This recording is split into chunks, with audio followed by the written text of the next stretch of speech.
This exercise is to release the glutes. So all you need is a roller. You can start off with a soft one if you're new to it. This one's slightly firmer. Try not to use the rib ones. You want a nice even surface. And lastly, you can use a medicine ball, but make sure it's firm. Okay, so you're going to start by basically sitting on the roller. That's it. Cool. So we're working on his right glute. So whatever glute you're working on, bring that leg up. So you're going to bring this foot onto here. That's it. Bring that out a bit. That's it. There you go. Relax that leg. Okay. So that's basically going to stretch that glute out so we can get deeper into the tissue. Put most of the weight in this right arm. So you want the weight to go into that muscle. Okay, so no weight in this hand. And just rolling over it to start. Again, this can be pretty painful. So just work within your pain threshold.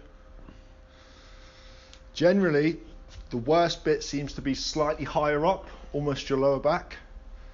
How painful is that on a scale of 1 to 10? 6. About a 6, cool.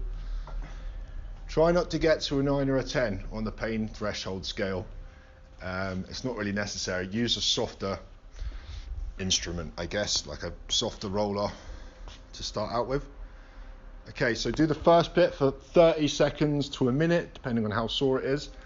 Then I want you to find the worst bit, the most painful bit, because that's where most tension is built up, and hold it dead on there, okay? No weight in this arm. How painful is that on a scale of 1 to 10? 8.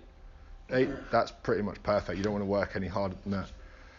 If you're doing a lot of running, squatting, deadlifting, lunging, you're going to have a lot of tension in your glutes. It's a really thick muscle. There's lots of tissue there, so they'll get lots of damage. So again, hold that for 30 seconds, and then we're going to go straight into a stretch. So jump off that, just stay on the floor for me. Get that out of the way. So if you face down, bring your leg up like this. There we go. So with your foot here, you want it pointing not 90 degrees out, about 45 degrees, okay? So it's more like this rather than up like that. The idea is to try and get your hips as close to the floor as possible. You probably won't get them touching to start. And as you get more and more flexible, if you reach out with your hands, crawl out, both hands. There you go, and just hold that. So after releasing some of that tension, do you want to stretch it out? Hold it for a minute, and then change legs. Thanks again. Make sure you go and check us out on Instagram and Facebook. See you soon.